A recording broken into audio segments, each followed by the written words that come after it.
Bonjour.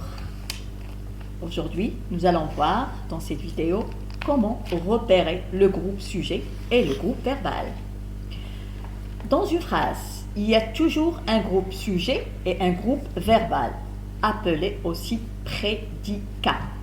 Tu ne peux pas avoir seulement un groupe sujet ou seulement un groupe verbal dans une phrase.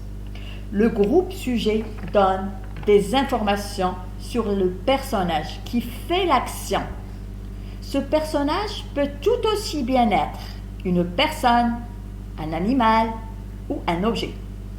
Alors que le groupe verbal, quant à lui, il indique l'action qui se déroule. Il exprime ce que fait le sujet. Alors, tout d'abord, qu'est-ce qu'un groupe sujet?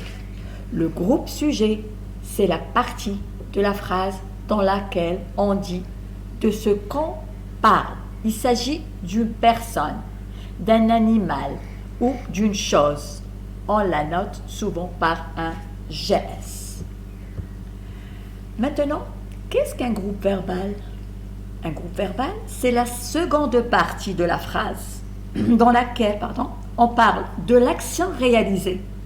Cette série de mots est appelée le groupe verbal.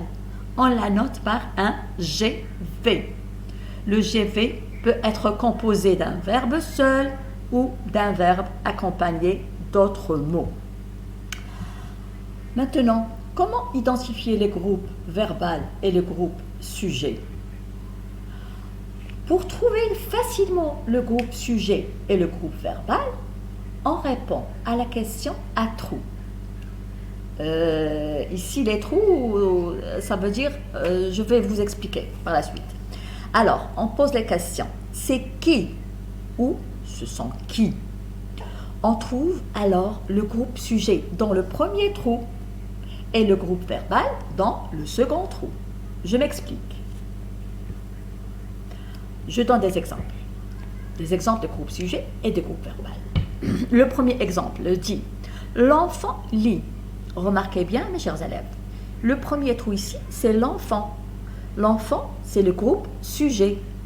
Qui est-ce qui lit un livre? On pose la question, qui est-ce qui lit un livre? La réponse, l'enfant. Le deuxième trou, qui est lit, c'est le groupe verbal. Il est composé d'un verbe seul. On pose la question, que fait l'enfant? La réponse, il lit un livre. Donc, le groupe sujet ici, c'est l'enfant, le premier trou. Le deuxième trou, c'est lit, c'est le groupe verbal. On passe au deuxième exemple.